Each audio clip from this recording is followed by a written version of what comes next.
आदाब नाजरीन, वकील साहब में आप सभी का खैर मकदम है। हर हफ्ते की तरह इस हफ्ते भी हम आपकी खिदमत में हाजिर हैं। कई लोगों के अपने कई ज़ाती मसाइल भी हैं और जब ये मसाइल कई उलझनों को पैदा कर देती हैं, कई शक व शुबात को पैदा कर देती हैं, कई मसाइल पैदा कर देती हैं, तो मामला कानूनी तरफ भी बढ़ जाता है। यानी कई बार छोटे छोटे मसाइल कानूनी शक्ल भी इख्तियार कर लेते हैं जब वो बहुत ज़्यादा पेचीदा हो जाते हैं। तो उन्हीं कानूनी मसाइल में आपकी मदद के लिए न्यूज़ 18 उर्दू ने ये ख़ास पेशकश लाई है वकील साहब, जिसमें आज हमारे साथ होंगे डॉक्टर फ़ारूक खान साहब, जो कि सीनियर वकील हैं सुप्रीम कोर्ट के। आपकी कानूनी उलझनों को, आपके मसाइल को किसी हद तक कम करने की कोशिश करेंगे अपने मुफीद मशवरों के ज़रिए। तो आप अपने कानूनी मसाइल को कम करना चाहते हैं या उस सिलसिले में कोई मशवरा लेना चाहते हैं तो स्क्रीन पर नंबर स्क्रॉल हो रहे हैं, इन नंबरात पर आप हमसे रब्ता करें। और फ़ारूक खान साहब जो कि आपके साथ मौजूद हैं, सुप्रीम कोर्ट के लायर हैं, काफ़ी तजुर्बेकार हैं, आपके किसी भी कानूनी मसले का इंशाल्लाह यहाँ पर बेहतर अंदाज में जवाब देने की कोशिश की जाएगी, आपके मसलों को हल करने की कोशिश की जाएगी। तो फ़ारूक खान साहब, आपका खैर मकदम है। वकील साहब, बहुत शुक्रिया, बहुत शुक्रिया। तमाम कारोबार ठप हुए, लॉकडाउन अनलॉक की तरफ जा रहे हैं। आपने पिछली बार भी कहा था कि कानून नहीं रुकता, कानून अपना काम करता है, अदालतें अपना काम कर रही हैं। भले ही इतने मुश्किल हालात में भी अदालतें अपना काम कर रही हैं, बहुत बड़ी बात है। लेकिन लोगों के मसाइल हैं कि कुछ रुके हुए हैं, कुछ ठहरे ठहरे से लग रहे हैं कि भाई हमारा मसला कब हल होगा। तो अदालतों में जो मुकदमात अभी देखे जा रहे हैं, प्रायोरिटी क्या है, किस तरह के मुकदमात अभी चल रहे हैं, ताकि लोगों को ये अंदाज़ा हो जाए कि हम अपने कानूनी मसले को अदालत तक ले जा सकते हैं आसानी से। फ़ारूक साहब। जी जिलानी साहब, देखिए लॉकडाउन के फर्स्ट लेग में जी भी कोर्ट्स फंक्शन कर रहे थे, जैसा कि सुप्रीम कोर्ट ने अपने एक जजमेंट में कहा जी कि doors of justice could not be closed, इंसाफ के दरवाजे बंद नहीं किए जा सकते जी। तो लॉकडाउन के पीरियड में भी कॉन्स्टिट्यूशनल कोर्ट्स सारी चलती रही, इवन कुछ जगह पे तो ट्रायल कोर्ट्स फिजिकल भी चली, सारे वो नॉर्म्स को फॉलो करते हुए और सोशल डिस्टेंसिंग वगैरह को जी। और अब धीरे धीरे चूंकि ये वक्फा काफी लंबा हो गया जी, तो अभी एक महीने से, उससे पहले से नॉन अर्जेंट मैटर्स भी कोर्ट्स ने लेना शुरू कर दिए हैं। ठीक। तो पहले तो ये था कि सिर्फ जो अर्जेंट मैटर्स होंगे जिसमें इमीडिएट अटेंशन की जरूरत है, कोर्ट के इंटरवेंशन की जरूरत है, वो मुकदमे सुने जाएंगे। लेकिन उसके बाद ये भी हुआ, जैसे हमारी Delhi high court, even supreme court जो है वो नॉन अर्जेंट मैटर्स को भी अब ले रही है। राइट। हाँ, अपने कुछ लिमिटेशंस हैं, जैसे ट्रायल कोर्ट्स में भी, हाँ बल्कि ये भी दिल्ली में तो ये भी रेगुलेशन आ गया कि ट्रायल कोर्ट्स भी चलेंगी वर्चुअल मोड पे और रेगुलर मैटर्स लेंगी जी। और बाकी स्टेट्स में ट्रायल कोर्ट्स खुल भी गई हैं, फिजिकल हियरिंग भी हो रही है। तो धीरे धीरे चीजें सिस्टम पे आ जाएंगी। ये एक पैंडेमिक की सिचुएशन से हम लोग अभी 2-4 हैं जी, और इंशाल्लाह इसे जब बाहर निकलेंगे तो चीजें अपने आप आ जाएंगी। अभी आपके व्यूअर्स को मैं ये इत्मीनान दिला सकता हूँ कि अगर उनका कोई बहुत अर्जेंट मैटर है तो वो मुकदमा सुना जाएगा कोर्ट में, ऐसा नहीं है कि उनको वापस कर दिया जाएगा। जी, चलिए, बहुत अच्छी बात है। लोगों को ये एक यकीन तो आपने दिला दिया कि आपका मसला अगर इतना पेचीदा और इतना अर्जेंट है तो ज़रूर आपको सुना जाएगा। आइए कॉलर्स की शुरुआत करते हैं। कॉलर हमारे साथ पहले जुड़ चुके हैं। हेलो हेलो हेलो, मैं अपने कॉलर से ये रिक्वेस्ट करूंगा कि आप अपनी आवाज़ फ़ोन पर सुने, टीवी पर नहीं। जब आप कॉल करें और वकील साहब से सवाल करें तो आप अपनी टीवी की आवाज़ प्लीज़ बंद कर दीजिए और फ़ोन पर सारी बातचीत कीजिए और जवाब भी सुन सकते हैं आप। जी हेलो। जी जी, हेलो हेलो, कौन कहाँ से? जी, मैं सईद मुश्ताक अहमद बोल रहा हूँ, जम्मू कश्मीर के उड़ी क्षेत्र से। जी बताइए, आपका सवाल क्या है? मैंने 2017 में अपना एक case high court Jammu Kashmir में दायर किया है। ठीक जी, मगर आज तक मेरी कोई सुनवाई नहीं हुई। अच्छा जी जी, मैं पहले मुलाजम था SRTC में, स्टेट रोड ट्रांसपोर्ट कारपोरेशन में। जी। मेरा एक पीरियड है दाइजनान जी, तो उसके मुताबिक मैंने अपने वकील साहब के पास केस दायर किया था जी, लेकिन अभी तक मेरी कोई सुनवाई नहीं हुई है। ठीक, वकील साहब कुछ जानना चाहेंगे? नहीं, ठीक है, मैं जवाब दे देता हूँ। चलिए ठीक है, आपकी बात, आपके सवाल का जवाब। ये बड़ा एक कॉमन क्वेश्चन है जी कि हमारे मुकदमे की सुनवाई नहीं हो रही है। ठीक, बहुत अमूमन हम सब लोग सुनते हैं जी, और ये भी कहते हैं कि justice delayed is justice denied. जी, देखिए मसला क्या है, इसके बहुत सारे रीजंस हैं। पहली वजह यह है कि इस पे कोई दो राय नहीं है। हमारे साबिक चीफ जस्टिस कई बार इस बात को कह चुके हैं कि इंफ्रास्ट्रक्चर बढ़ाने की जरूरत है। जो पर सिटीजन पर 1000 लोग जो हमारा जजेस का रेशियो है वो बहुत कम है। और बात सिर्फ जजेस के अपॉइंटमेंट की नहीं है, बात इंफ्रास्ट्रक्चरल डेवलपमेंट की भी है। तो एक ही मुसीबत है, लेकिन उसका हल धीरे धीरे हो रहा है, चीजें बढ़ रही हैं, ऐसा नहीं है। दूसरा एक जो इसका एक मसला ये भी है, लेकिन इस चैलेंजिंग पोजीशन में भी मैं एक बात आपको कहना चाहूंगा जी, कि मुकदमे की पैरवी कैसे हो रही है, इस पे बड़ा इंपॉर्टेंट है। अब मान लीजिए आपने कोई क्वेश्चन ऑफ लॉ रेज किया, उस पर कोई कोर्ट को इमीडिएट अटेंशन की जरूरत नहीं है, कोर्ट ने एडमिट कर लिया और अपने टर्न पे डाल दिया कि अब ये टर्न पे सुना जाएगा जी। लेकिन अगर आपको लगता है कि उसमें कुछ चीजें ऐसी हैं जिसका सुना जाना बहुत लाजमी है अभी, तो आप बिल्कुल कोर्ट से रिक्वेस्ट कर सकते हैं। उसके लिए आप एंट्री में एप्लीकेशन वगैरह फाइल कर सकते हैं, प्रीपॉन्मेंट ऑफ डेट की एप्लीकेशन फाइल कर सकते हैं जी। ये इस चीज पर डिपेंड करती है जिलानी साहब कि आप अपने मुकदमे की पैरवी कितने शिद्दत से कर रहे हैं। अब आप अगर पैरवी नहीं कर रहे हैं तो आप ये एक्सपेक्ट ये करें कि मुकदमे अपने आप लगेंगे, अपने आप होगा, तो अपने आप तो कोई चीज भी नहीं हिलती है। तो मैं लोगों को यही कहूंगा कि चैलेंजेस हैं, लेकिन उसके बावजूद कोर्ट्स मैटर को सुनती हैं, उनका निपटारा करती हैं, लगते हैं, लगाते हैं मैटर्स।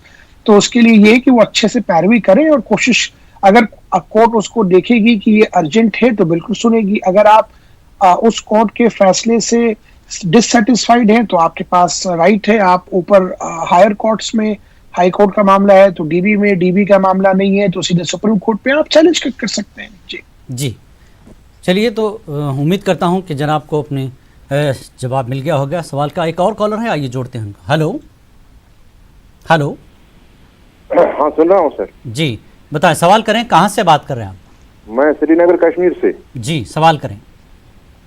वकील साहब से पूछना चाहता हूं कि आपके नजर में धारा 370 के बारे में आपकी क्या राय है? सर ये क्या हिंदुस्तान गवर्नमेंट उसको उठा सकती थी? नहीं, सुनिए जनाब, ये आपके अपने कोई कानूनी मसले हैं जिसमें कोई पेचीदगी आ रही है तो आप जरूर बात कर सकते हैं। ये एक सरकार का मामला है, ये आपका अपना जाती मामला नहीं है और ना हमारा अपना मामला है, ठीक है? सरकार का एक मुल्क का मामला है। कानूनी रूप से इसकी रेखा क्या है? ठीक है, मैं चलिए ठीक है, जवाब दे देता हूँ, बात करें जी वकील साहब। देखिए ऐसा है, ये पॉलिटिकल टोन और टेनर के क्वेश्चंस तो हम लोग एड्रेस नहीं करते इस प्रोग्राम में, नंबर 1। नंबर 2 की 370 का जो फैसला है वो ऑलरेडी मैटर सब जुडाइस है सुप्रीम कोर्ट पे, सुप्रीम कोर्ट उस पर सुनवाई कर रही है। तो सुप्रीम कोर्ट ये तय करेगी कि सरकार का कदम सही था या नहीं था। सरकार के कदम को चैलेंज किया गया है, बहुत सारे लोगों ने चैलेंज किया है, तो ये चीजें वहीं से निकल के आएंगी कि इसमें क्या होना है और क्या नहीं होना है। इसमें कोई, जैसा आपने सही कहा जय साहब, ये कोई जाती मामला नहीं है, तो ये सब डिबेटेबल इशू है। इस प्रोग्राम में इन चीजों को हम एड्रेस करते हैं। बिल्कुल बिल्कुल। फिर भी मैं एक रिक्वेस्ट करूंगा अपने नाजरीन से कि आप सरकारी तौर पर या इस तरह के ऐसे कानूनी मसाइल पर बात हम यहाँ नहीं करेंगे, हम उन मसलों पर बात करेंगे जो आपसे डायरेक्टली जुड़ा हो, आपका अपना केस हो, ज़ाती तौर पर आपका अपना कोई कानूनी मसला हो, उस पर आप वकील साहब से राय ले सकते हैं। तो ये मेरी रिक्वेस्ट है, तो आप कॉल करें और अपने कानूनी मसाइल पर गुफ्तगू करें ताकि आपको राहत मिले, आपको कुछ सहूलत मिले कि आपके जो कानूनी मसाइल है, जो केस अगर आप कहीं लड़ रहे हैं तो उसमें आपको कैसे आगे बढ़ना होगा। हेलो हेलो, लगता है अभी कॉल नहीं लगी है अभी। वकील साहब एक चीज़, फ़ारूक साहब एक चीज़ जानना चाहूँगा। मुझे इस प्रोग्राम से पहले 1-2 कॉल आई थी। अक्सर मुझसे लोग पूछते रहते हैं, उन्हें लगता है कि मैं सिर्फ यही एक कानून का एक प्रोग्राम कर रहा हूँ, लगता है मेरी भी अपनी जानकारी, लेकिन माजरत चाहता हूँ, आप जब सामने हैं तो मैं चाहता हूँ कि लोगों को, आम लोगों को ये पता चल जाए। एक साहब ने फ्लैट की बुकिंग की, ठीक है, उसमें उनको सिर्फ एक रसीद दी गई है कि साहब आपने अभी जो है 2 लाख या 3 लाख रुपए कुछ आपने बयाना या जो भी रकम दी है। आगे जाकर अग्रीमेंट तय होंगे, जो कुछ होंगे उन्होंने एडवांस में ले लिया है, लेकिन अब लॉकडाउन की वजह से वो नहीं चाहते कि वो लें, खरीदें। अब वो पैसा लेना चाहते हैं लेकिन मिल नहीं पा रहा है। देखिए, मसला ये है कि सिर्फ रसीद है तो जो भी है वो ओरल कॉन्ट्रैक्ट है जी, इसमें कोई रिटन चीज तो है नहीं जी। अब वो अब क्या कंडीशंस हैं, कैसे एविडेंस है, क्या उनके शरायत थे, क्या नहीं थे, क्या उनके बीच में तय तमाम हुआ जी, जबानी तौर पे, वो भी जी, बहुत इंपॉर्टेंट है जी। जबानी तौर पे अगर ये तय हुआ कि साहब मैं इतने पैसे आपको बयाना दे रहा हूँ और इतने दिनों में मैं आपको पैसे दे के बाकी फ्लैट हफ्ते ले लूंगा और मैं नहीं दे पाया तो आप मेरे पैसे जो आपने लिए हैं वापस कर देंगे, तो आपको वापस करना चाहिए। अगर उसमें ये कि नहीं पैसे वापस करेंगे तो आपसे हम अर्नेस्ट मनी डिपॉजिट डिडक्ट करेंगे, 10% कट के करेंगे, 20% करेंगे, 5% करेंगे या पूरा जब्त कर लेंगे। क्या है ये अंडरस्टैंडिंग, यानी ये चीजें मेंशन होना जरूरी है, सिर्फ रसीद नहीं है कि हमने आपको इतने पैसे दिए। रसीद नहीं है, अब रसीद है तो उसको वो कैसे अपने केस को प्रेजेंट करते हैं ये उन पे डिपेंड करता है। जी, जी। उनके बीच में क्या जबानी बात हुई उस पर डिपेंड करता है। बिल्कुल। अमूमन मैं लोगों को ये कहता हूँ हमेशा, और फिर से कहूंगा कि कभी भी आप कोई चीज मुआहदा करें तो उसको लिख लिया करें, चाहे उसके लिए जरूरी नहीं कि आप लंबा चौड़ा मुआहदा कॉन्ट्रैक्ट ही बने, और अगर कागज पे बुलेट पॉइंट्स आप लिख लें एक, तो कम से कम एक पॉइंट ऑफ रेफरेंस होगा, सिर्फ कोर्ट और कचहरी के लिए नहीं, आपस के में बातों को साफ रखने के लिए। बिल्कुल बिल्कुल, बहुत बहुत शुक्रिया फरूख साहब। चलिए कॉलर्स रेडी हैं, बात करते हैं। हेलो। हेलो सर जी, कहाँ से बात कर रहे हैं, क्या सवाल है? सर मैं श्रीनगर कश्मीर से बात कर रहा हूँ and my name is Adil Khan. जी sir, I want to talk about 35A। जो 35A अंडर मतलब महाराजा प्रोविजन के अंडर हमें PRC प्रोवाइड किया जाता था। आदिल हमने अभी कहा था एक साहब कि देखिए 370 35A ये आपका अपना जाती मामला नहीं है, एक रियासत का मामला है, ठीक है। आपका अपना कोई मामला हो कानूनी तो उस पर आप जरूर बात करिए वकील साहब से, बहुत माजरत के साथ। हेलो, लगता है कॉल ड्रॉप हो गई है। बहरहाल कोई और कॉलर है तो जोड़ते हैं। हेलो। हेलो। हाँ, मैं श्रीनगर से। कौन, कहाँ से? मैं श्रीनगर से बोल रहा हूँ, नियाज अहमद। जी बताएं, सवाल बताएं। हाँ, सवाल ये है कि मेरी कजिन है एक, उसकी शादी 32 साल पहले हुई थी। ठीक। तो शादी के बाद, उस शादी के दौरान उसके 2 बच्चे हो गए, लड़की और लड़का। जी। और उसी के दौरान उसने दूसरी शादी की। लड़के ने दूसरी शादी की बीवी के होते हुए भी। तो फिर ऐसा हुआ कि इसमें तलाक हो गया। उसने ऐसा किया कि उसके बच्चे अपने पास रखे इसने। ठीक। तो ऐसा हुआ कि तब शादी हुई तो उसके भी वहाँ 2 बच्चे, उस बीवी से भी 2 बच्चे हो गए। उसके बाद ऐसा हुआ कि जो बच्चे थे उसका वो लेना देना कुछ नाम नफक होता है उसने दिया नहीं। तो मसला ये हुआ कि अब उसकी बेटी वालिद हो सबसे उसकी शादी भी करवा दी उसकी माँ ने, उसका बेटा भी है। अभी प्रॉपर्टी बहुत सारी है उसके पास। जी। बहुत सारी करोड़ों में प्रॉपर्टी है उसकी, मगर उसने उन बच्चों को एक दिला भी नहीं दे दिया। तो उसके लिए हम क्या करेंगे हम? ठीक है, चलिए अभी जी वकील साहब ने सुन लिया है, आपका जवाब देंगे। जी वकील साहब। देखिए, कानूनी और शरई तौर पे तो उनका हक, दोनों जो 2 बच्चे इधर 2 बच्चे उधर, दोनों का हक बनता है। और अगर ये चैलेंज है कि वो जो उनकी पहली अहलिया हैं उनसे जो बच्चे हैं उनको वो जायदाद नहीं देना चाहते, तो देखिए एक चैलेंज तो ये है कि राइट तो एक्रू राइट तभी जनरेट होता है जब जिसकी प्रॉपर्टी है वो ना हो, और उसके बाद जब उनकी जिंदगी के बाद उस पर राइट्स क्रिएट होते हैं। अब मुसीबत ये कभी कभी आती है जो आजकल हम लोग देख रहे हैं कि उसमें लोग प्रॉपर्टी को एलिनेट कर लेते हैं, बेच देते हैं, मॉर्गेज कर देते हैं, तो उस पर ऐसे राइट क्रिएट हो जाते हैं कि वो प्रॉपर्टी आप रिडीम न कर सकें। तो टेक्निकली और इफेक्टिवली कोई ऐसा प्रोविजन नहीं है कि आप उनको रोक ले, अनलेस कि आप कोई माला फायदे दिखाएं उनके पार्ट पे कि साहब चूंकि ये ज़मीन हमें देना नहीं चाहते हैं तो इसलिए ये ज़मीनें जो उनकी दूसरी अहलियाँ हैं उनके इन्फ्लुएंस में या उनके बच्चों के इन्फ्लुएंस में वो ज़मीनों को एलिनेट करते जा रहे हैं, राइट्स क्रिएट करते जा रहे हैं ताकि कुछ हमें मिल ना पाए। ये एविडेंस पे डिपेंड करता है, बहुत केस में बहुत ज़्यादा दम नहीं होता, लेकिन अगर कोई बहुत कंक्रीट सब्सटैंशियल क्रेडिबल एविडेंस है, अगर कोर्ट को आप सेटिस्फाई कर सकते हैं कि हाँ ऐसा है, तो आप कुछ उम्मीद कर सकते हैं। अदरवाइज तो अगर वो कोई नहीं देना चाहे तो आप कैसे ले लेंगे? जी तो उम्मीद करता हूँ भाई को के सवाल का जवाब मिल गया होगा। एक और कॉलर है, आइए जोड़ते हैं। हेलो हेलो, लगता है कॉल ड्रॉप हो रही है। कॉल का सिलसिला जारी रहेगा। फरूक खान साहब, जिस तरह से जायदादों का अक्सर झगड़े होते रहते हैं, हमने कई बार इस सिलसिले में गुफ्तगू की है। कॉलर फिलहाल जुड़ गए, आइए जोड़ते हैं। हेलो हेलो हेलो भाई, वकील साहब से बात कर रहे हैं? जी जी जी, कहाँ से बात कर रहे हैं? करिए अपना सवाल। मैं जैसे अपने इधर मशरा से बात कर रहा हूँ भाई। मेरा एक लड़का जैसे हुमनाबाद में है भाई जी, तो उसके मेरे को मुंतखब पेपर के लिए मैं यहाँ पूरा हर जगह कोशिश कर लिया, वो नहीं मिल रहा भाई, वो नंबर नहीं है, तो कैसा निकालना बोल के पूछना है वकील। किस चीज़ का क्या है बताएं शुरू से। हुमनाबाद में मेरे बड़ों की लैंड है, ठीक, तो 100 साल पुरानी है, इनाम में मिली तो लैंड है वो। समझ गया मैं। तो मैं 14 जो सबने कोशिश कर लिया, वो पेपर कहीं भी नहीं मिल रहे उसके, जो सबने वो मुंतखब नंबर नहीं मिलता। जी जी, ट्राई कर लिया, नहीं यहाँ नाम कर लिए, रिकॉर्डर में भी करे तो यहाँ नहीं है बोल के बोल रहे हैं। तो फिर उसको किस तरीके से कैसा हासिल करना, क्या करना, वो पूछना है। ठीक है वकील साहब बताएंगे, आप सुनिए। जी वकील साहब। देखिए, अगर डॉक्यूमेंट्स नहीं मिल रहे हैं आपकी लाख कोशिशों के बावजूद, वैसे मैं कहूँगा कि आप रिकॉर्ड्स को और अच्छे से वेरीफाई करें। काफ़ी मेहनत करनी पड़ती है पुराने 100-150 साल डॉक्यूमेंट्स ढूंढने में, तो कोई इशू नहीं है अगर नहीं मिलते हैं, मान लीजिए उसके बावजूद।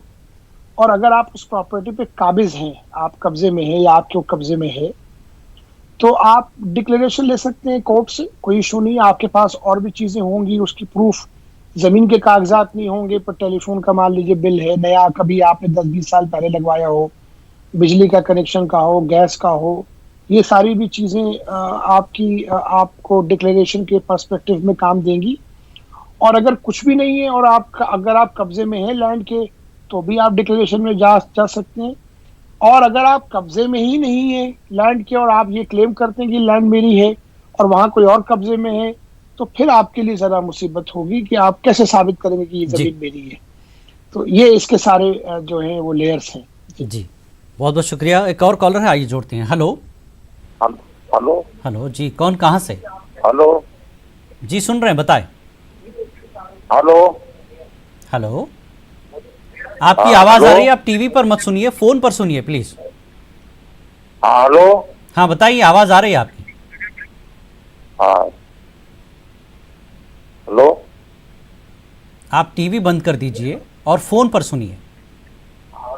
हाँ हेलो हेलो, माजरत चाहूंगा आपसे, मैं कॉल नहीं ले सकता। मैं अपने नाजरीन को एक बार फिर रिक्वेस्ट करूंगा, दरख्वास्त करूंगा कि आप सवाल जवाब टीवी पर न सुने, फ़ोन के ज़रिए सुने। टीवी के वॉल्यूम को बिल्कुल म्यूट कर दीजिए, बंद करके आप बातचीत करें तो बेहतर है कि आपको भी सही तौर पर सवाल जवाब सुनने और समझने को मौका मिलेगा। और कॉलर है तो आइए जोड़ते हैं। हेलो हेलो हेलो साहब, वो अभी मैं जो बात कर रहा था लैंड के बारे में, वो लैंड जो हमने दूसरे वहाँ के एमएलए कब्जा करके बैठे हुए हैं। मैं यहाँ हैदराबाद में रहता हूँ, वो हुमनाबाद का लैंड है, हमारे लोग पहले छोड़ के आगे तो है। तो उसके लिए जो सबने क्या है वो मुंतखब पेपर नंबर जो सबने हमारे को मिल रहा नहीं कहीं, यहाँ नाम पर रिकॉर्ड ने वही तो बताया कि लैंड आपके कब्जे में नहीं है, कम से कम आपके कब्जे में रहते, आप काबिज रहते उस पर, तो किया जा सकता था बहुत कुछ। नहीं, क्योंकि हम लोग वहाँ से तकरीबन जब भी हमारे बड़े लोग 100 साल पहले हमसे छोड़ के आ गए तो लैंड 100 साल पहले ठीक है, मैं जवाब दे देता हूँ। जी बताइए। देखिए, अमूमन हुजूर इसमें होता ऐसे है कि right to adverse position create हो जाता है। अगर मेरी ही कोई चीज है, 100 साल तो बहुत दूर की बात है, अगर मेरी किसी जायदाद पे, प्रॉपर्टी पे 12 साल से ज्यादा कोई काबिज है रह रहा और मैंने कभी उसको चैलेंज नहीं किया, मेरे पास कागज भी हैं पर मैंने कभी चैलेंज नहीं किया उसको रहने के लिए, तो कानून में मेरा राइट सीज हो जाता है, मैं लिमिटेशन पे हूँ, उसके बाद राइट टू एडवर्स पोजीशन आ जाता है। तो अगर ये क्लेम करना कि ये लैंड मेरी है, आपको साबित करना होगा कि लैंड मेरी, प्लस आपको राइट टू एडवर्स पोजीशन को भी डील करना पड़ेगा। तो अगर आपके पास कोई सर्कमस्टांशियल एविडेंस है, कुछ भी है, पुराने आपकी जो भी खानदानी शिजरा वसीयत जो भी चीजें हो, तो आप लेके किसी अच्छे सिविल लॉयर से मिलकर उनसे तस्करा करें। वैसे मुझे विद माय ग्रेट रिस्पेक्ट, मुझे इसमें कोई दम दिखता नहीं है, लेकिन आप एक बार आप बात करें, डिस्कस करें और एक वैसे भी जो हम लोग यहाँ पे राय देते हैं वो आपकी बातों को सुन के और समझ के हम आपको बताने की कोशिश करते हैं। हमारी राय कोई हतमी राय या फाइनल नहीं होती है, बिल्कुल, और इसको रिलाई भी नहीं करना चाहिए एज ए फाइनल। ये एक एडवाइजरी है, आपकी जानकारी, आपके इल्म को बढ़ाने के लिए है। तो आप इन चीजों को लेके और आगे मिलकर बात करें किसी लॉयर से कि अगर वो इसमें कुछ कर सकते हैं तो। जी बहुत बहुत शुक्रिया वकील साहब। एक और कॉलर है, आइए जोड़ते हैं। हेलो हेलो जी, कौन कहाँ से? हाँ जी, जयपुर से बोल रहे हैं जी, बताइए। जयपुर राजस्थान जी। मैं ये बोलना चाहता हूँ, हमारे सिस्टर का मामला कोर्ट में चल रहा है जी, तो उसका अपना फैसला करना चाहते हैं। पहले उन लड़के ने शादी कर ली, अब किस तरीके से फैसला किया जाए? जी, फैसला किस तरीके से किया जाए? क्या कहना क्या चाह रहे हैं आप? फैसला किस चीज का? सिस्टर का केस चल रहा है, हाँ, कोर्ट में चल रहा है जी। अब राजीनामा करना चाहते हैं, उसने दूसरी शादी भी कर ली, अब किस तरीके से फैसला किया जाए उससे? अच्छा, ठीक है, वकील साहब सुन लिया है, जवाब राजीनामा होना, अगर जो मैं इनकी बात समझ पाया हूँ जी, उसके हिसाब से ये कि मुकदमा चल रहा है पर इनका समझौता कुछ हो गया है, तो कोई मुश्किल नहीं है। अगर समझौता हो गया है तो आप दो ऑप्शन होते हैं उसके। अच्छी बात है कि समझौता हो गया है। राजीनामा के लिए है कि या तो आप कोर्ट से मैटर को रेफर करा ले मीडिएशन में, और मीडिएशन में एक मुआहदा बन जाएगा, वो कोर्ट की डिग्री हो जाएगी, या उसका दूसरा तरीका ये है कि दोनों लोग मिलके ऑर्डर 23 रूल 3 की एप्लीकेशन लगेगी सीपीसी की, कि भाई ज्वाइंट एप्लीकेशन कि भाई ये मुकदमा चल रहा था, इसमें दोनों पक्षों ने ये चीजें तय तमाम की आपस में, कोर्ट उसी के हिसाब से डिग्री पास कर देगी आपके राजीनामे के बेसिस पे। जी, चलिए बहुत शुक्रिया वकील साहब। कोई और कॉलर है, आइए जोड़ते हैं। हेलो हेलो हेलो हेलो जी, कौन कहाँ से? मैं खरगोन पश्चिम निवार मध्य प्रदेश से बोल रहा था जी। सवाल करें वकील साहब से। हाँ, मैं ये कह रहा था कि मेरा केस पेंशन का लगा हुआ हाई कोर्ट इंदौर। जी, हेलो सुन रहे हैं, बताएं, वकील साहब सुन रहे हैं आपको। जी, इंदौर में पेंशन प्रकरण 2014 से लगा हुआ है सर। 2 साल में गवर्नमेंट से जवाब भी प्राप्त हो चुका, उन्होंने जवाब दे दिया, सब कुछ हो गया। 4 साल हो गए, फाइनल हियरिंग बता रहा है, फाइनल हियरिंग ही चल रहा है वो जी, और न पेशी लग रही है न कुछ नहीं। वकील से बोला जाता है तो वकील ये कहता है कि रोस्टर बना हुआ है, कंप्यूटर में डला हुआ है, एक बार आवेदन लगा चुके हैं, उसके बाद वो खारिज हो गया। 5 साल 7 साल करीब हो चुके हैं, सन 2014 का लगा हुआ है, लेकिन मेरे को पेंशन नहीं मिल रही है और मैं बहुत परेशान हूँ। जी, चलिए ठीक है, वकील साहब ने सुन लिया है, जवाब देंगे अभी। आप दोबारा एप्लीकेशन लगाएं, अर्जेंसी दिखाएं, लिस्टिंग एप्लीकेशन बोलते हैं इसको, कि मेरे मुकदमे को लिस्ट करके सुना जाए फाइनल आर्ग्यूमेंट्स पे, और उसमें आप अर्जेंसी दिखाएं अपनी। क्या है कि भाई आप पेंशन न मिलने से आप रिटायर हैं, परेशानी है, फाइनेंशियल क्रंच है, जो भी इश्यूज हैं आपके, लॉयर से अपने डिस्कस करके और आप लगाएं। और आपको अगर उसमें नहीं मिलता है तो आप उसको चैलेंज कर सकते हैं ऑर्डर को सुप्रीम कोर्ट में या डीबी में, अगर सिंगल बेंच में है तो कोशिश की आप कर सकते हैं। ये कोर्ट का प्रोरोगेटिव है कि आपकी जो अर्जेंसी है, कोर्ट उसको मेरिट पे कंसिडर करने के बाद इस अंजाम तक पहुंचती है कि हाँ ये अर्जेंसी है तो कोर्ट सुनेगी। कोर्ट का लगेगा कि नहीं है अर्जेंसी तो कोर्ट नहीं सुनेगी। अगर आप एग्रीव्ड है तो आप उस डिसीजन को आगे चैलेंज कर सकते हैं। जी, चलिए एक और कॉलर है, आइए जोड़ लेते हैं। हेलो हेलो जी, कौन कहाँ से? मैं कश्मीर से बोल रहा हूँ। जी सर, अपना सवाल करें वकील साहब से। मेरा सवाल ये है सर, पार्शल लैंड का है मसला, को शेयर मैं को शेयर हूँ, मदर का शेयर है जी। तो वो डॉक्यूमेंट दिखा रहे हैं आज से 70 साल पहले आपके मदर ने कंप्रोमाइज किया है एक को शेयर के साथ। एक ही को शेयर का नाम है, जबकि को शेयर 5 है। तो प्राइवेट कंप्रोमाइजेशन उन्होंने उस वक्त किया है, उसमें थर्ड पार्टी इस्तेमाल की है। मेरी मदर उस वक्त माइनर थी, तो ये और एग्जीक्यूट भी नहीं हुआ है वो कंप्रोमाइज। माइनर का डॉक्यूमेंट तो वैसे भी वाइड माना जाएगा अगर वो प्रॉपर लीगल गार्जियन से भी हुआ है, उसमें भी कोई अगर वो मैलाफाइड है तो ये प्योर कॉम्प्लेक्स मैटर लगता है सिविल का। आप इसमें डॉक्यूमेंटेशन के बेसिस पे डिपेंड करेगा, वो देखना पड़ेगा कि जो डॉक्यूमेंटेशन वो दिखा रहे हैं या कुछ अगर डॉक्यूमेंटेशन बनाया है, भले वो फर्जी भी क्यों ना हो, तो उसको एक बार इवैल्यूएट करना पड़ेगा। आप किसी अच्छे लॉयर से मिलें जो आपके जिले में सिविल की अच्छी वकालत करते हो और जिनको जानकारी, उनको दिखाइए बेसिकली। लेकिन माइनर के डॉक्यूमेंटेशन पे तो मुझे मतलब शक है कि वो ज्यादा विट स्टैंड हो पाएगा, लीगल स्क्रूटनी को कर पाएगा। ठीक ठीक, एक और कॉलर है, आइए जोड़ते हैं। हेलो हेलो जी, कौन कहाँ से भाई?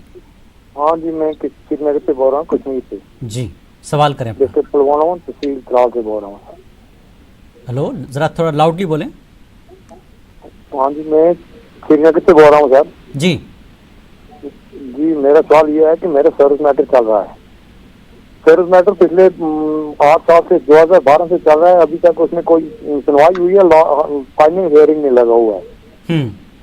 तो अभी तक उसमें कोई नहीं हो रहा। अभी कहते हैं कि कैट बना हुआ है, ना पता चलती है कैट बना हुआ है, ना पता चलती है क्या हुआ है। हमें उसके बारे में कोई पता नहीं चल रहा कि ये क्या हुआ है। तो फाइनल हियरिंग में हो, पिछले 3 साल से फाइनल हियर हो रहा है, तो अभी तक कोई सुनवाई नहीं हो रही है जनाब। इसमें कोई गाइड हमें दिया जाए। ठीक जी, वकील साहब। ये मैं जवाब पहले भी दे चुका हूँ इसी अभी आज के प्रोग्राम में जी, कि मुश्किल है। मतलब हम शुतुरमुर्ग नहीं बन सकते कि कह दें कि आंधी आ ही नहीं रही है। मुश्किल है, चैलेंजेस हैं, डिले है, उसी में सिस्टम में हम सबको चलना है, उसमें कोई चीजें ऐसी नहीं है। तो और आप कोशिश करते रहें। लॉयर आपका बहुत एग्रेसिव होना चाहिए। एग्रेसिव इन मींस से बड़ा प्रोएक्टिव होना चाहिए और धड़ाधड़ लिस्टिंग एप्लीकेशन लगाए, कोर्ट के सामने मेंशन करे, रिक्वेस्ट करे कोर्ट को कि भाई इसमें अर्जेंसी क्या है, और कोशिश करते रहें। देखिए, बैकलॉग्स तो हैं, इसको हम डिनाई नहीं कर सकते। मुकदमे आप इसको ऐसे समझिए जानी साहब कि किसी को, मैं आज से मुझे याद है 4 साल पहले 2016 या 17 गालिबन में मैं एक मैटर में इलाहाबाद हाई कोर्ट में आर्ग्यूमेंट्स कर रहा था जी। तो मुझे आर्ग्यूमेंट्स करने के दौरान ये पता चला कि जो क्रिमिनल अपील सुनी जा रही है जी, वो 1981 की है। 81 की मेरी पैदाइश है, तो 81 की मुकदमे की बहस जो है मेरे मैटर से पहले चल रहा था, वो 2015 या 16 में 17 में मुकदमा चल रहा था जी। तो टेक्निकली अगर किसी को सजा हुई हो और वो बेल पे आया था बाहर, तो शायद उसकी जिंदगी पूरी हो गई हो, वो चला गया हो इस दुनिया से जी, तो भी उसके हक में फैसला नहीं हुआ। अगर वो नाजायज फंसाया गया या वो वाकई वो मुजरिम था, और अगर वो जेल में है तो फिर पूछिए मत। लेकिन कोर्ट्स ने ऐसी चीजें की हैं, सुप्रीम कोर्ट ने, कि अगर किसी का कन्विक्शन हो गया और उसने अपील फाइल किया हाई कोर्ट में जी, और अपील पेंडिंग है, क्यू जो है बहुत लंबी है, तो उसके सेंटेंस को यानी सजा को सुप्रीम कोर्ट सस्पेंड कर देती थी, हाई कोर्ट मतलब कर देती थी, ताकि भाई किसी को प्रेजुडिस ना हो जी। तो अब इसी सिस्टम में चीजों को चलाना है और ये एक्सपेक्ट हम लोगों को करना चाहिए कि बहुत जल्दी जो हमारी हुकूमतें हैं वो इस बात को सीरियसली और लेंगी और इंफ्रास्ट्रक्चर मजबूत करेंगी, ताकि ज्यादा जजेस आए, ज्यादा कोर्ट्स हों, ज्यादा वकला हों, तो उससे चीजों का जरा फास्ट मूविंग, बिल्कुल तेजी से सारे मामले हल हो सकते हैं। चलिए एक और कॉलर है, आइए जोड़ते हैं। हेलो, अस्सलाम वालेकुम। वालेकुम सलाम, कौन कहाँ से? मैं कश्मीर से बोल रहा हूँ जी, सवाल करें अपना। सवाल है कि मुझे बहन है जी, उसने दावा किया मुझे हिस्सेदारी का। हमें तकरीबन 30 साल से कब्जे इंतकाल है अपने घर भाइयों का जी। हाँ, नहीं, क्या आपका मसला क्या है? आप कहना क्या चाहते हैं? हमें हमारे भाई बहन है जी, वो उसने दावा किया मुझे हिस्सा दे दो, जबकि इंतकाल हमें 4 से 40 साल से हो गया इंतकाल बात के पहले। जी जी ठीक है, मैं समझ गया। बहन ने मुकदमा किया है, इनसे हिस्सा मांग रहे हैं अपनी प्रॉपर्टी में, और इनके वालिद साहब को इंतकाल हुए जमाना हो गया और बहुत देर के बाद मांग रहे। देखिए, पहली बात तो ये कि अगर मैं आपको ऐसे बोलूं तो अगर बहन का हिस्सा है तो देना चाहिए, और अगर कोई अनलेस कोई अदरवाइज एग्री नहीं है तो और अगर बहन या बहन के बच्चे, आपके भांजे या भांजियां, उन्होंने अपने माँ का शेयर पे क्लेम किया है तो उनका राइट बनता है। अगर आप उसको डिफेंड करना चाहते हैं तो आपके पास जो भी डॉक्यूमेंटेशंस वगैरह हैं उनकी चीजों को निगेट करने के लिए इनका जो जिस बुनियाद पे आप ये कहना चाहते हैं कोर्ट्स को कि इनका हिस्सा नहीं बनता, उन डॉक्यूमेंटेशंस को अपने लॉयर को दिखाएं और अकॉर्डिंगली आप मैटर को डिफेंड करें। जी, उम्मीद करता हूं आपको जवाब मिल गया होगा जनाब। चलिए एक और कॉलर को आइए जोड़ते हैं। Hello hello hello. नाजरीन से मैं एक बार फिर रिक्वेस्ट करूंगा कि आप अपनी टीवी की आवाज बंद रखें और सवाल जवाब फोन पर सुने। हेलो जी, हाँ हेलो जी, बताएं कौन बात, कहां से बात करें? हेलो जी, अरे हमारी जगह पे ट्रांसफार्मर लगा हुआ है जी। हेलो जी, हमारी सुन रहे जगह पे ट्रांसफार्मर लगा हुआ है और हमारी जगह रहने के बाद भी हमें मीटर नहीं दे रहे हैं वो लोग करंट वाले, तो क्या करना चाहिए? ठीक जी वकील साहब,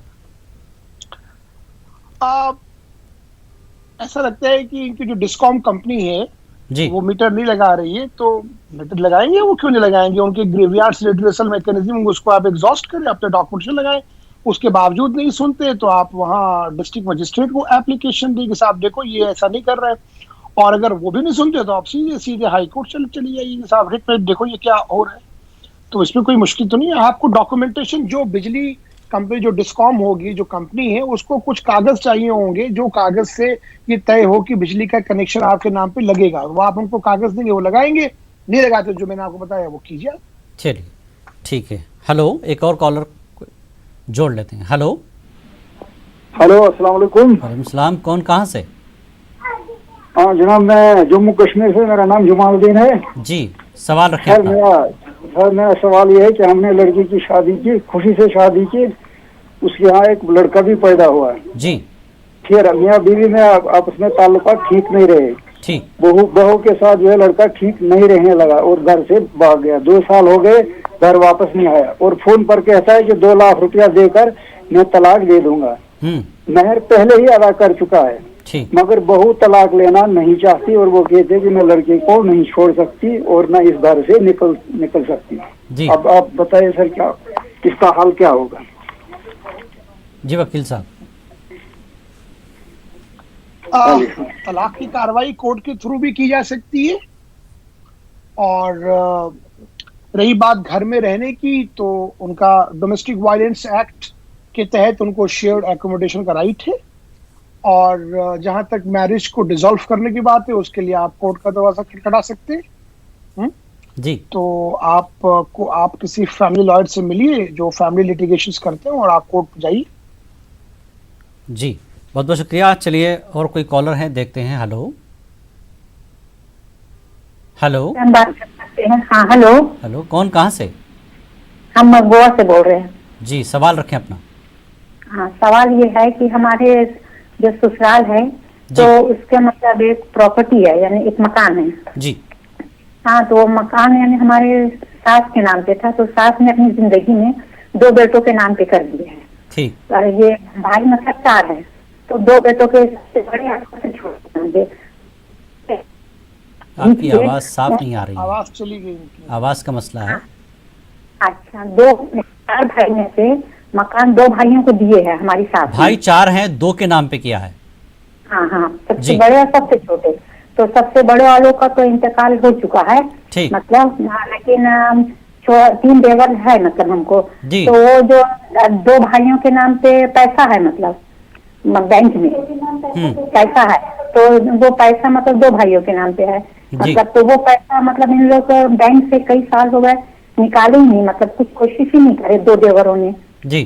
तो क्या मतलब इसका कैसा मतलब नाम जो मैंने बेटों के नाम पे किए हैं। आपका सवाल क्या है कि आप बैंक से पैसा लेना चाहते हैं या फिर प्रॉपर्टी जो एक के नाम पे तीनों को मिलना चाहिए, क्या कहना चाहेंगे? नहीं, मतलब सवाल ये है कि जो मकान है ना, तो वो दोनों भाइयों को मतलब मिल सकता है ना? ठीक ठीक। अब अगर वो वालदा जिंदगी में अपने ये काम कर गई हैं जो इनकी बात समझ में आई वो ये आई कि 4 भाई हैं। जी जी। 2 भाइयों के नाम सबसे बड़े और सबसे छोटे वाले के नाम जायदाद कर दी, जो प्रॉपर्टी घर था जी। और बाकी जो 20 के 2 भाई थे उनके नाम पे जो बैंक में पैसा था इनकी वालदा का, वो उनके नाम पे कर दिया। ठीक। सवाल तो इनका ये था। जी बिल्कुल बिल्कुल। ये फैक्ट था। अब सवाल में ये कहना पूछना चाहती होंगी कि वो पैसा भाई लोग जो दूसरे 2 भाइयों पैसा नहीं निकाल रहे हैं उसका क्या हो सकता है? तो उसके 2 मामला हैं, या पैसा निकल नहीं पा रहा है बैंक से तो उसकी कार्रवाई अलग होगी।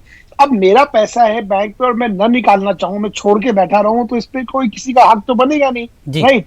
और मकान चूंकि 2 लोगों के नाम, मतलब एक तरह से बंटवारा हुआ, अब बंटवारे में 2 भाइयों के नाम घर चला गया, 2 भाइयों के नाम पैसे चले गए, तो फैक्चुअल तो कोई दिक्कत नहीं है। अगर इनका सवाल ये है कि बैंक से पैसा नहीं निकल पा रहा है तो उसकी कार्रवाई होगी अलग, और अगर इनका सवाल ये है कि वो बैंक में जिनके नाम पे पैसा है वो निकालना नहीं चाह रहे हैं तो हम क्या करें, बाकी के 2 भाई, तो भाई जिसका पैसा है वो निकालना चाहे ना निकालना चाहिए उसकी मर्जी है।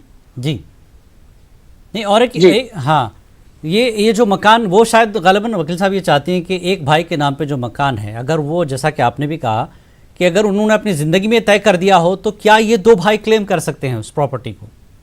नहीं, अगर फैमिली सेटलमेंट हो गया और उसके हिसाब से चीजें कर दी गई तो उन्हीं क्लेम कर सकते हैं। जी। अब ये जो बैंक का जो पैसा फंसा है, अनलेस कि आप ये दिखाएं उसमें कि इश्यूज हैं या जो सेटलमेंट था वो गलत था, मालाफाइडे था उसमें, या कुछ उसमें डॉक्यूमेंटेशन फोर्ज किए गए हैं, जी, अदरवाइज नहीं है। जी। और ये जो बैंक में जो पैसा रखा है और जो 2 भाई के नाम पे है, तो उसमें क्या इनको ऐसा लग रहा है कि इनके पास कुछ डॉक्यूमेंट्स की कमी है, या फिर वो जो नाम पे रखा या नहीं रखा, ये सिर्फ इनको बताया गया कि पैसा है आप ले लें?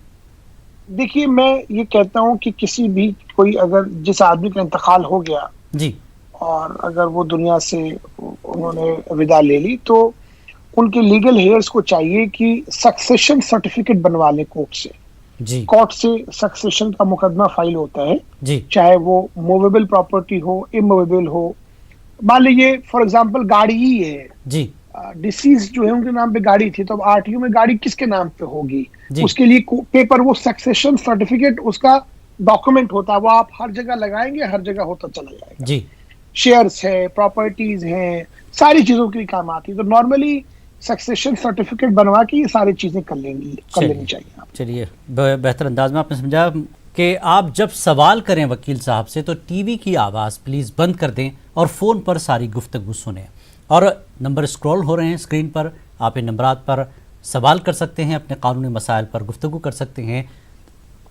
और ये हतमी जो है हमारा मशवरा नहीं है, हम सिर्फ आपके जो सवाल होंगे उन सवालों के मुताबिक ही वकील साहब आपको मशवरा देंगे। अगर कोई बात अधूरी रह जाए, क्योंकि कानूनी मामला है, आप सवाल पूरी तरह से कंप्लीट सवाल रखें अपना कि केस में क्या कुछ हुआ है, कानूनी तौर पर क्या उलझने हैं, क्या मसाइल हैं, ताकि वकील साहब पूरी बात सुनकर आपको बेहतर मशवरा दे सके। वरना फिर आपकी बात अधूरी होगी और कोई चीज़ें ऐसे ही रह जाएंगी बीच में, तो फिर जवाब भी आपको ऐसा ही मिलेगा। आइए कॉलर को जोड़ते हैं। फरूक खान साहब हमारे साथ हैं, सुप्रीम कोर्ट के सीनियर लॉयर।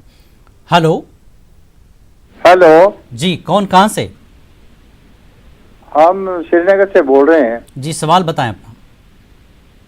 हमारा सवाल ये है जी कि यहाँ JNK का जो क्रिकेट एसोसिएशन है जी, ये क्रिकेट एसोसिएशन कंट्रोवर्सी का शिकार हो गया जी, और फिर केस चला गया हाई कोर्ट में। सर आपका इससे कोई लेना देना? हाँ, जनरल बात ये कि इससे लोग जो है इफेक्ट हैं। नहीं, आपका इस मसले से कोई कानूनी लेना देना है जिस पर आपने कोई मुकदमा चल रहा है, आप जुड़े हैं इससे? सिटीजन मेरा इसके साथ ताल्लुक है, और बाकी तो जी बताएं। जी जी। तो फिर कोर्ट में चला गया, कोर्ट ने कहा नहीं, ये एसोसिएशन नहीं चलेगी, आप ऐसा करो कि फला ऑफिसर को वहाँ एग्जीक्यूटिव ऑफिसर लाओ जी। तो वो लाया गया वहाँ पर, तो फिर एक तो पिछले 3-4 साल से चल रहा है, और फिर क्या कहते हैं, ऐसे जो है क्रिकेट एसोसिएशन का मयार खत्म हो गया जी। तो इसमें कोई तरीका है कि ये किस तरह से ये अब किया जाए, ठीक किया जाए? जी जी, ठीक है, आपका जवाब देंगे वकील साहब। जी वकील साहब। देखिए, इसमें एक बड़ा लैंडमार्क जजमेंट है जो बीसीसीआई का मैटर था सुप्रीम कोर्ट का, जिसपे आप सब लोग इसके लिए पता होगा जी। और स्टेट क्रिकेट एसोसिएशन का भी उस पे बीसीसीआई के जजमेंट में काफी जिक्र है। और पहले क्रिकेट एसोसिएशन अपने आप को रिट के लिए अमेनेबल नहीं कि साहब हम तो प्राइवेट बॉडी है, लेकिन गवर्नमेंट सुप्रीम कोर्ट ने कहा कि नहीं, आप रिट के लिए अमेनेबल है। तो ये मैटर रिट जुरिसडिक्शन का है। अगर आपको लगता है कि उसमें इनकंसिस्टेंसी है, उसमें जो भी चीज़ें हो रही है वो ठीक नहीं हो रही है, चीफ एग्जीक्यूटिव अफसर जो बैठाया गया वो फर्दर इलेक्शन वगैरह कॉन्डक्ट नहीं करा रहे, तो आप इस पे पीआईएल फाइल कर सकते हैं, पब्लिक इंटरेस्ट लिटिगेशन अपने हाई कोर्ट में फाइल कर सकते हैं आप, कोई इशू नहीं है। तो इसके लिए आपको पहले तैयार करना पड़ेगा, अपने आप को डेटा से, इंफॉर्मेशन से एक्विंट करना होगा, और उसके बाद बहुत सारी चीज़ें आप आरटीआई से भी निकाल सकते हैं, गवर्नमेंट से, जो स्पोर्ट्स मिनिस्ट्री वगैरह जो भी इसकी ओवरसी वहाँ पे आपका जो भी कॉम्पोजिशन है, और उनको लेटर वगैरह लिखे, उसके बाद आप इस पर पीआईएल फाइल कर सकते हैं। जी जी, चलिए, उम्मीद करता हूँ आपको आपका जवाब मिल गया होगा। एक और कोई कॉलर है, आज जोड़ते हैं। हेलो हेलो, लगता है कॉलर नहीं जुड़े हैं। एक बार फिर मैं अपने नाज़रीन को बताऊं कि आप अपनी कॉल जब करें, वकील साहब से सवाल करें, तो टीवी का आवाज़ बराए मेहरबानी बंद कर दें, और तफसीली बातचीत आप अपने वकील साहब से कर सकते हैं ताकि आपको सही जवाब सुनने का मौका मिले। एक कॉलर है, आइए जोड़ते हैं। हेलो हेलो दिया है, हेलो, कौन, कहाँ से? कंसोलिडेट करके उसको क्लब करके उसको हेलो जजमेंट और कॉमन डिसीजन दे दिया। हेलो, ट्रायल कोर्ट ने एक फैसला दे दिया।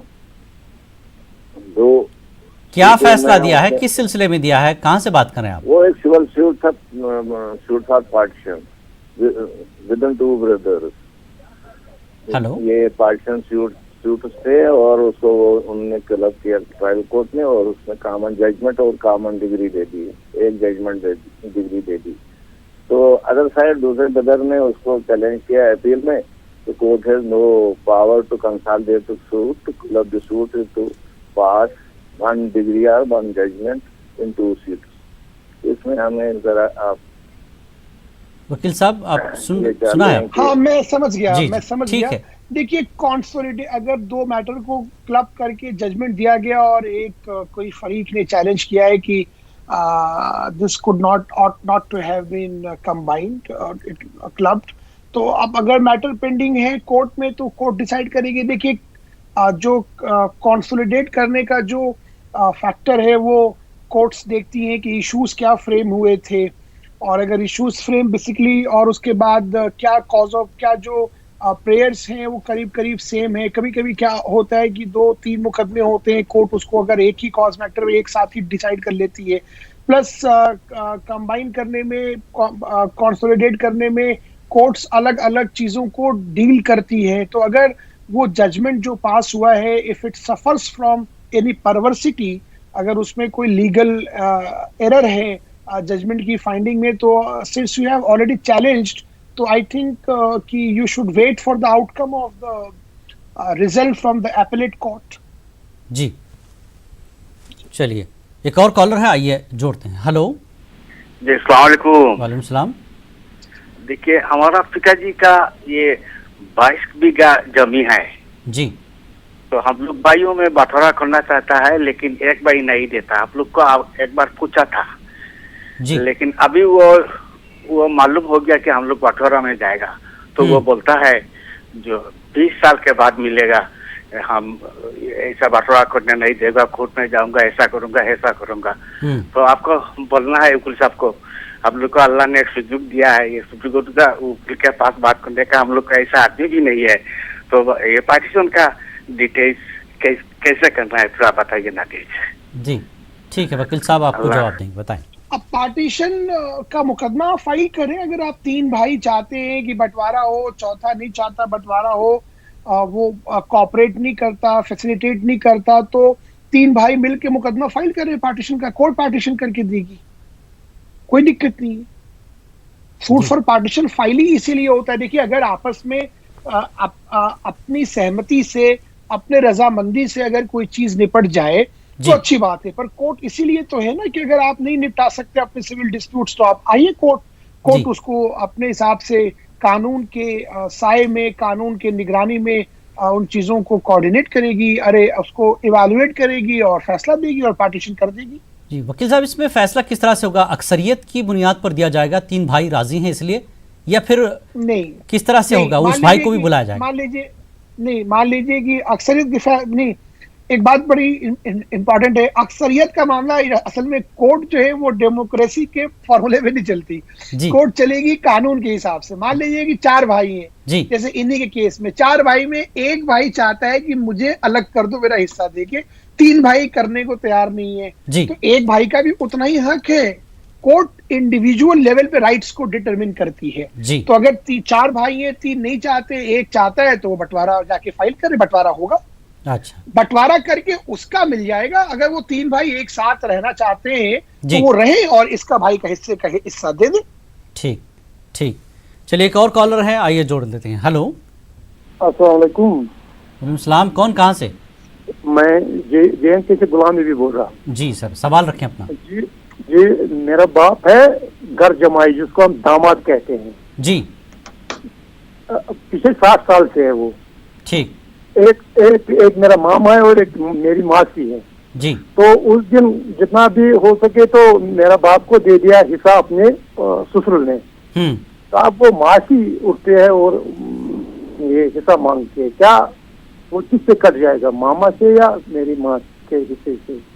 ठीक ठीक है, वकील साहब जवाब देंगे। वो डिवीजन देखना पड़ेगा कि आपके नाना होंगे ना, वो अगर आपके नाना क्या चीजें छोड़ के गए, नाना ने क्या क्या चीजें कैसे बंटवारा किया, आपके वालिद साहब को न देके वो बेसिकली आपकी वालदा को दिया गया होगा जी, और या आपके वालिद को भी दिया। अगर आपके वालिद ने उनकी खिदमत की होगी तो उनको भी वो कुछ कर सकते हैं जी। भाई एक विल करने का पावर तो उनको वसीयत करने का तो है ही है। बाकी अगर आपके मामा और आपकी खाला अगर वो लोग क्लेम करते हैं कि जो प्रॉपर्टी आपकी वालदा को या आपके वालिद को आपके नाना ने दिया उसमें कोई एनोमली है, तो वो फैक्चुअल एजर्शंस देखने पड़ेंगे कि क्या कितना छोड़ के गए, क्या वो मकरूज वगैरह थे, क्या क्या चीजें कैसे हुई, तो ये डिपेंड करता है उन चीजों पे। तो अगर ये मैटर कोर्ट तक पहुंच गया है तो ऑलरेडी आप डिफेंड कर रहे होंगे, अगर कोर्ट तक नहीं गया है वो तो आप लोग आपस सुलझा ले, नहीं सुलझता तो जो एग्रीव्ड होगा वो कोर्ट चला जाएगा जी। चलिए एक और कॉलर है, आइए जोड़ लेते हैं। हेलो, हाँ हेलो जी। हाँ जी, मेरा नाम साबेरा शेख है जी, सवाल रखें अपना। हाँ, मैं न्यू बम्बई से बात कर रही हूँ जी, सवाल बताएं। जी, मैं न्यू बम्बई से बात कर रही हूँ, मेरा नाम साबेरा शेख है जी। मेरे 2 सवालात है सर जी, बताएं। मेरा कान है ना, कान में मुझे बहुत तकलीफ हो रही है। हेलो, हाँ जी, मेरे 2 सवाल है। नहीं, वकील साहब से क्या जानना चाहती हैं आप? जी, मैं ये जानना चाहती हूँ, क्या मेरे को कान में ऐसी आवाजें आती है, कुछ अलग ही तरह की आवाज आती है। आपने गलत जगह कॉल किया है गलत जगह कॉल किया है। आपके ये कानूनी मसाइल के लिए है, ठीक है? तो प्लीज़ ज़रा प्रोडक्शन इस देखें इस तरह की कॉल्स को, हो सकता है उन्होंने गलत जगह कॉल किया है। तो वकील साहब, जिस तरह से आपने कहा कि प्रॉपर्टी की जो एक और मुश्किल भी है एक्चुअली। जी जी, मेरे नाम के पीछे डॉक्टर लगा हुआ है तो लोग मुझे कभी वो वाला डॉक्टर भी समझ लेते हैं। बिल्कुल हो सकता है, हो सकता है। ये मैं वजाहत कर दूं कि मैं लॉ में PhD हूं, मैं मेडिकल वाला डॉक्टर। बिल्कुल हो सकता है, बिल्कुल हो सकता है, गलतफहमी हो गई हो। वकील साहब, जायदाद की तकसीम को लेकर जिस तरह के मामले अक्सर आप देख रहे हैं, काफ़ी तजुर्बा आपका इसमें रहा है। अभी जिस तरह से 4 भाइयों का जो मसला है उसमें एक इससे पहले भी हमारे पास सामने एक मामला आया था कि जायदाद है ही इतनी बहुत छोटी सी, उसके हिस्से नहीं हो पाते हैं अक्सर, और होते भी हैं तो फिर वो बेफैज़ होता है ना, किसी के काम की नहीं रहती। तो ऐसे इस तरह के मामलात में अदालत किस तरह का फैसला देती है? देखिए, उसमें क्या होता है, आपकी बात बिल्कुल ठीक है। मान लीजिए एक दुकान है और मान लीजिए कि वो 100 स्क्वायर फीट की दुकान है, 150 स्क्वायर फीट की दुकान है, वो 4 भाइयों के बीच में जी, तो उसको आप बंटवारा तो कर नहीं सकते। 25-25 फीट की, प्लस दरवाजा एक ही है, फ्रंट पे दरवाजा है, बाकी कहीं से एक्सेस भी नहीं है जी। इसमें बंटवारे में क्या होता है कि नॉर्मली शेयर्स खरीद लिए जाते हैं जी। मान लीजिए 4 भाई हैं, 25% के शेयर होल्डर है। आपस में अगर तय होता है तो ठीक है, कोर्ट्स भी ऑफर करते भाई ठीक है आप ये शेयर खरीद ले या ये आप कर ले या वो कर ले। तो उसमें सिर्फ क्या होता है कि एक आदमी सबके शेयर्स खरीद लेता है, एक उसकी प्रॉपर होती है वैल्यूएशन। मान लीजिए दुकान 10 लाख रुपए की है जी, तो ढाई लाख रुपए एक हिस्से में हुआ भाइयों के, तो वो 2.5 लाख रुपए 2.5 लाख रुपए 2.5 लाख रुपए 2.5 लाख रुपए एक आदमी जो मैंने अगर रिटेन किया तो मैं 7.5 लाख रुपए दे दूंगा, राइट। अब मान लीजिए कि चारों भाई ये इस बात पे जिद्दा पे हैं कि नहीं साहब हम एक पैसे भी नहीं देंगे, हम किसी और को देंगे भी नहीं, ऐसे मसले भी आते हैं। बिल्कुल बिल्कुल। तो उस सूरत हाल में कोर्ट उसको एग्जीक्यूशन पे निकाल देगी, बिकवा देगी और पैसे बंटवा देगी कि लो भैया ये पकड़ो और जाओ जी। तो ऐसी चीजें ऐसे ही निकल के आती हैं। नॉर्मली अमूमन हमने ये देखा है कि फर्स्ट राइट ऑफ रिफ्यूजल का एक्सरसाइज करके लोग कोई ना कोई शेयर उनका ले लेता है भाइयों में जी। और दूसरा क्या होता है इसमें, आप ये देखें कि और भी प्रॉपर्टीज हैं तो प्रॉपर्टीज में एडजस्ट हो जाता है कि ठीक है भाई, मान लो घर में मेरा शेयर है, मैं ड्रॉप कर रहा हूँ, तुम वहां दुकान में शेयर ड्रॉप करो, तो वो वैल्यूएशन लगा के हो जाती है अगर आपसी में है तो। और अगर कोर्ट में है तो कोर्ट भी वैल्यूएशन लगवा के रजामंदी से वैल्यूएशन लगा के और चीजों को अकॉर्डिंगली एक फेयर और इक्विटी और नेचुरल जस्टिस के पैमाने पर रखते हुए चीजों को डिवाइड कर देते। चलिए बहुत बहुत शुक्रिया आपका। एक और कॉलर है, आइए जान लेते हैं कौन है। लास्ट कॉलर है। हेलो, अस्सलाम वालेकुम। वालेकुम सलाम। कौन कहाँ से भाई, सवाल रखें। मैं बानीपोरा से बोल रहा हूँ जी। सर हमारे 2 भाई थे जी, एक तो बड़ा था, दूसरा छोटा था। जो छोटा था वो शीर खारगी में 3 दिन की शीर खारगी में वो दूसरे ने वैसे पेसर पर्वत ले लिया। जहाँ वो पेसर पर्वत ले, इसको बैद में अपना लड़का भी पैदा हुआ था और इसके बैद उसने पेसर पर्वत बेटे को भगा दिया जी। भगाने के बाद उसने जो इसका असली भाई जो था उसने सारी वरासत अपने नाम पर कर दी और इस भाई को 2.5 कनाल के आसपास इसको वैसे डिग्री बाई दिया था और सारी वरासत अपने नाम। क्या हमने इसमें कोर्ट में बांडीपोरा में अपनी अर्जी दायर किया, केस किया था, क्या इस भाई को अपना हक मिल सकता है जो वैसे पिछले पर्वत गया था? हम वकील साहब से ये बात जानना चाहते हैं कि इस मसले को हम क्या करेंगे। जी वकील साहब, मुख्तसर टाइम वक्त की कमी है। अगर मुकदमा फाइल कर दिया है तो फिर इंतजार करें अदालत का, मुकदमे को अच्छे से लड़ें और मुकदमे को अच्छे से लड़ने के बाद अदालत जो फैसला कर दे वो बेहतर है। उससे आप रजामंद हैं तो मान लें, नहीं रजामंद है तो उसको आप चैलेंज करें। चलिए वकील साहब बहुत बहुत शुक्रिया आपका, वक्त बहुत कम है, फिर भी आपने बहुत मुफीद मशवरे लोगों को दिए यहाँ पर। तो नाजरीन, वकील साहब में आज फिलहाल इतना ही। अगले हफ्ते आपसे फिर होगी मुलाकात। आदाब।